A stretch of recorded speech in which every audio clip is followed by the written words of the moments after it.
रटन लागी जीभिया।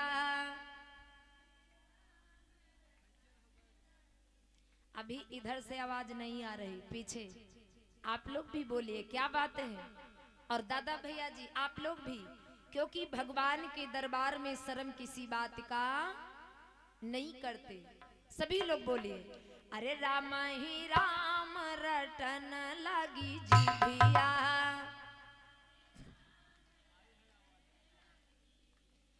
देखो इतनी तेज बोलो कि माता जी के दरबार तक आवाज पहुंचनी चाहिए, है ना। इतने भक्त बैठे हैं और माता जी की आवाज तक, माता जी के दरबार तक यदि आवाज नहीं पहुंची तो बेकार है। देखो भगवान का नाम कह दो बोलो तो ये मुख नहीं खुलता। भाई अगर लड़ाई हो लागे तो कहो सफीपुर आवाज पार हो जाए। बोलो, अरे राम ही राम रटन लागी जीभिया। राम ही राम रटन लागी जीभिया।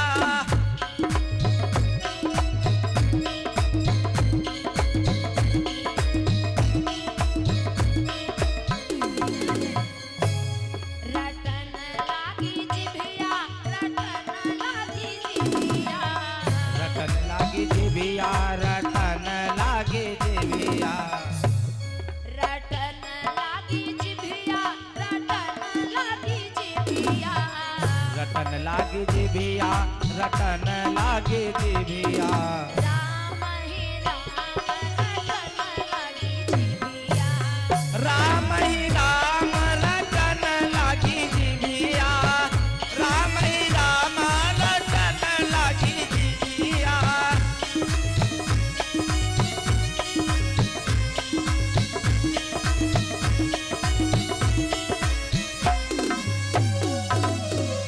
देखिए हमारी और आपके शरीर में जितने भी अंग हैं, ये सब अंग अलग अलग काम करते हैं और अलग अलग पाप करते हैं।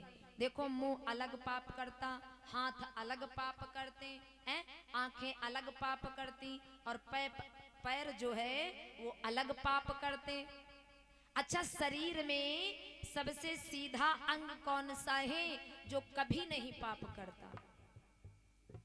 बताइए, शरीर में सबसे सीधा अंग कौन सा है जो कभी नहीं पाप करता? कौन सा अंग है? कान। कान ना कभी किसी को गाली दे और ना कभी किसी को कुछ कहे, हैं? लेकिन ये कान भी बहुत पापी है। कान तो हमका लागत सबसे ज्यादा पापी है, हैं?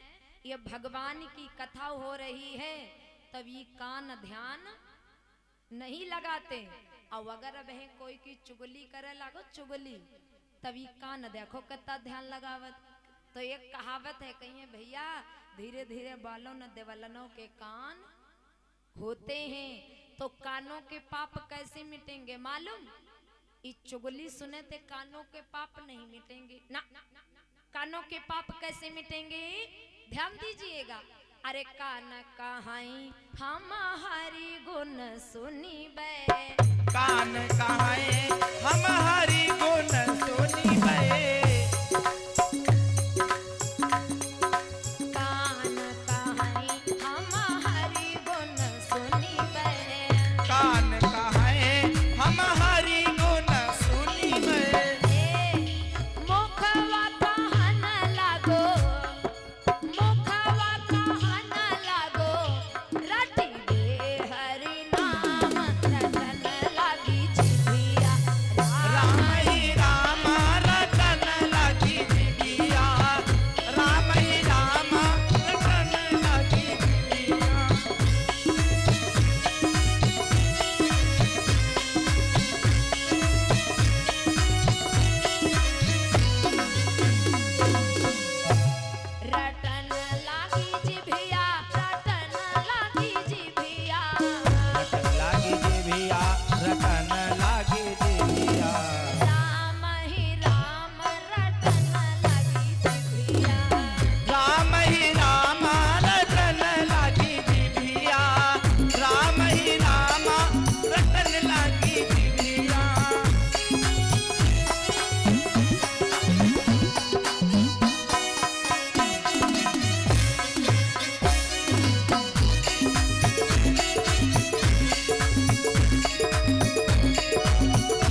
करते हैं। पैर पाप करते कि नहीं करते? देखो ये भागवत कथा हो रही है तो ये पैर जल्दी जल्दी आगे नहीं बढ़ते हैं। इतनी देखो बस्ती है यहाँ सफीपुर में, ऐसा लगता कि यहाँ कोई रहता ही नहीं है। ये देखिए धर्म के कार्य में पैर आगे नहीं बढ़ते हैं। और यदि नाच नौटंकी होता ना, हाय घरन में ताला पड़ जाती, ताला तो कहती भैया आगे है जगह राखो, चले बहे हम आए रहे। घरन में ताला पड़ जाए है, ताला। और ये धर्म के कार्य में भागवत कथा हो रही है तो ये पैर जल्दी जल्दी आगे नहीं बढ़ते। अच्छा, पैरों के पाप कैसे मिटेंगे मालूम? नाच नौटंकी देखने से पैरों के पाप नहीं मिटेंगे। पैरों के पाप कैसे मिटेंगे? पैर कहाई हम तीर्थ जइबे। तीर्थ आप ऐसा नहीं कि अयोध्या जाओ या नैमिष जाओ या मथुरा वृंदावन जाओ या खाटू श्याम जाओ या बालाजी जाओ। याद रखिएगा, जहां पर श्रीमद् भागवत कथा होती है वो जगह कोई तीर्थ से कम नहीं होती है। इस समय यहाँ पर सारे तीर्थ है, सारे तीर्थ। आप अयोध्या जाएंगे तो आपको केवल राम जी के ही दर्शन प्राप्त होंगे। आप यदि मेहंदीपुर गए तो केवल बालाजी के ही दर्शन प्राप्त होंगे। लेकिन इस समय यहाँ पर सारे तीर्थ हैं, सारे तीर्थ। जहाँ पर श्रीमद् भागवत कथा होती है वो जगह कोई तीर्थ से कम नहीं होती है। यहाँ पर जो आ जाएगा उसके पैरों के पाप मिट जाएंगे। अच्छा, ये हाथ क्या पाप करते हैं? हाथ भी बड़ा पाप करते। भगवान के नाम पर कह दो ताली बजाओ, कोई अम्मा तो वैसे हाथ लुकाए बैठी रहती जैसे हाथ है नहीं भगवान दिए। ताली बजाने में ये हाथ नहीं उठते। अब अगर चोरी करना हो या किसी को मारना हो तो देखो हाथ कितनी जल्दी जल्दी आगे आगे चलते। चोरी करने में तो सबसे ज्यादा, क्योंकि देखिए चोरी करने में सबसे ज्यादा 2 नंबर का पैसा बड़ा जेब में बुक करत। ये हाथ 2 नंबर का पैसा बड़ा जेब में बुक करत। अच्छा, ये हमारी माताएं बहनें, इनके हाथ पवित्र हैं क्योंकि ये घर से बाहर जाती नहीं तब ये चोरी करती नहीं। लेकिन ये और कहूँ डकैती नहीं डरती हैं, ये अपने घर में डकैती डरती हैं। मालूम, पति देवता यदि बाहर से आ जाए तभी तकहे रहती हैं, तकहे। और पति देवता ने यदि कपड़ा निकाल के टांग दिए, अब यदि 1000 रुपया पड़े होंगे, 1000 रुपया, तो मालूम उसमें से 100 की नोट धीरे में गायब हो जाए। 100 की नोट, ज्यादा नहीं। अब अगर सवेरे पूछ देनन कहे एमा 100 रुपया कम है का ली न हो, कहीं ध्यान करो कहूँ खर्चा करी आई हुई हम। अगर पति देवता नीके आए तो 100 रुपया कटी है। अब अगर कहूँ 100 ग्राम 200 ग्राम डार के आए गए तो मालूम पूरी जेबे कट जाई, जेबे। और सवेरे अगर धोखे में पूछ दिन में पैसा रखे रहे का ली ना, कहीं भाषम रहो भाषम सामक तो नरियम लौटत रहो कहूँ डाल। तो ये हाथों के और पैरों के पाप कैसे मिटेंगे? ध्यान दीजिएगा। अरे पैर कहाई हम तीर्थ जइबे, पैर कहाई हम तीर्थ जइबे।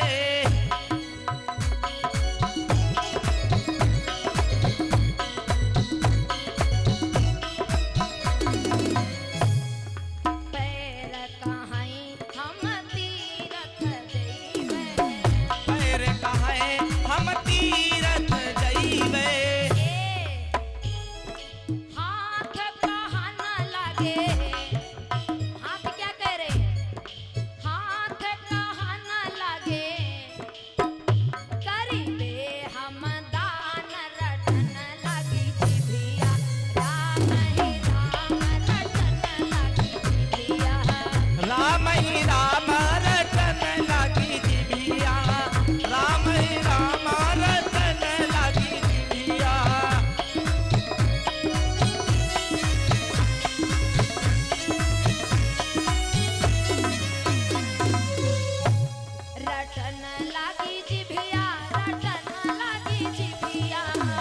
रटन लागी जीभिया, रटन लागी जीभिया।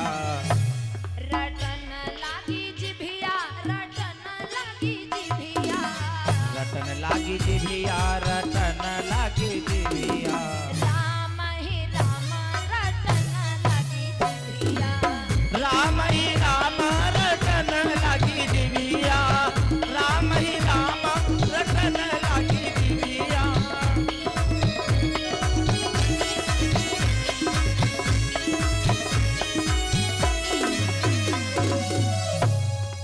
बोले वृंदावन बिहारी लाल की। जय हो। अब देखो माताओं बहनों, पति देवता से यदि 1,000 रुपया चुराए बैठी हो ना, तो कल 100 रुपया कथम दान कर जाओ। वो पैसा आपका चोरी में नहीं जाएगा, दान में चला जाएगा, दान में, ज्यादा नहीं। देखिए वैसे भी बताया गया है कि हमारी और आपकी जितनी भी कमाई हो, हमारी और आपकी जितनी भी कमाई हो, उसके 10% दान करना चाहिए। महीने में यदि आप 1,000 रुपया कमाएं तो ज्यादा नहीं 100 रुपया दान कर देना चाहिए। यदि एक महीने में आप 500 रुपया कमाइए तो ज्यादा नहीं 50 रुपया दान कर दीजिए। यदि दान पुण्य करते रहोगे तो बीमारियों से बचते रहोगे। और जो कमा कमा के बैंक में इकट्ठा करते हैं, कहूँ हो जा शुगर, ब्लड कैंसर, तो वो रुपया भाई बैंक में जमा है, कैसो तो खर्चे हुई है। किसी भी प्रकार से तो बैंक से निकालने हैं, लास्ट में बस यही समस्या, कहीं ब्लड कैंसर, कहीं शुगर। दान पुण्य यदि करते रहोगे तो बीमारियों से, परेशानियों से बचते रहोगे। देखिए धर्म का कार्य अच्छा किस लिए करवाया जाता है? ये धर्म का कार्य क्यों करवाया जाता है? कि हमारा और आपका पैसा गलत जगह पर ना लग पाए, धर्म के कार्य में लगे। क्योंकि धर्म के कार्य में दान पुण्य करने से कभी धन कम नहीं पड़ता है। देखिए धर्म का कार्य इसलिए करवाया जाता है क्योंकि हमारा और आपका पैसा गलत जगह पर ना लग पाए। धर्म के कार्य में यदि हमारा धन लगेगा तो हमारा और आपका कल्याण